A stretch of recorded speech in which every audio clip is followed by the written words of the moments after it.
in this video I'll be putting this magneto here onto this engine here. This engine was on my scooter, but for some reason the spark plug just stopped sparking, so I've cleaned the points, but I'm just going to put it on.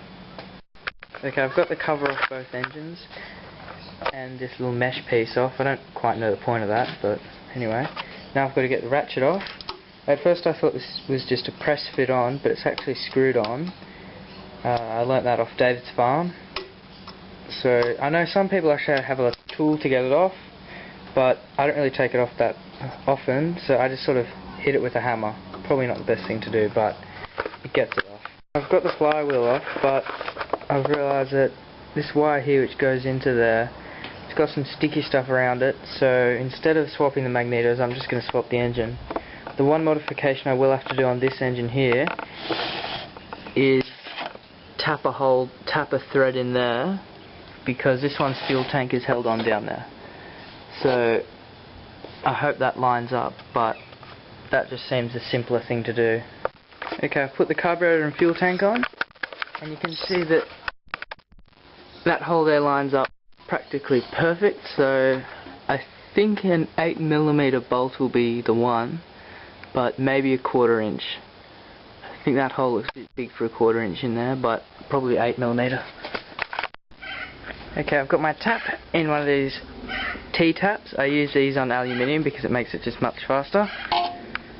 This is an 8mm tap. Firstly, I'll have to drill that hole out to 7mm, that one there.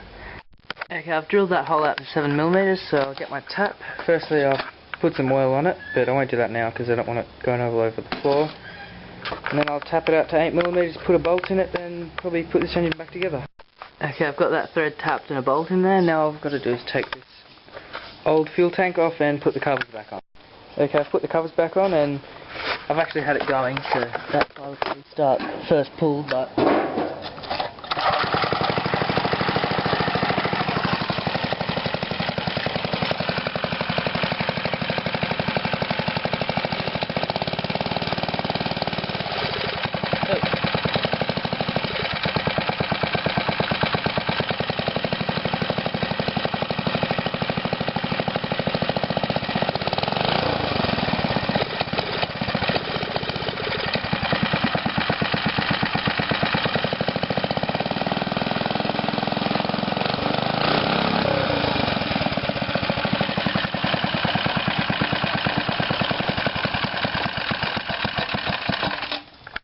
so there we go.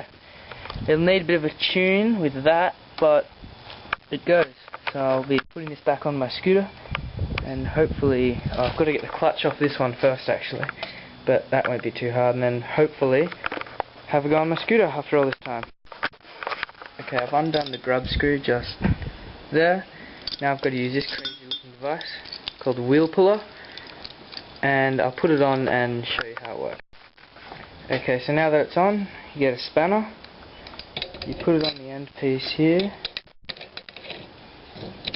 like that, and as you wind this thread, it pushes that middle part out there and pulls that out, so yeah, I'll do that. And just like that, the clutch is off, so now I'll put this clutch back on that engine down there, and put the engine on the scooter. I want to give this an oil change, so I took out the cap expecting to find a dipstick, but it doesn't have one, so if anyone can tell me how many milliliters of oil this takes, it's probably around 600 mils, is what I've heard, but I'll probably have a look on the Briggs & Stratton site as well, but if anyone knows, just drop us a comment.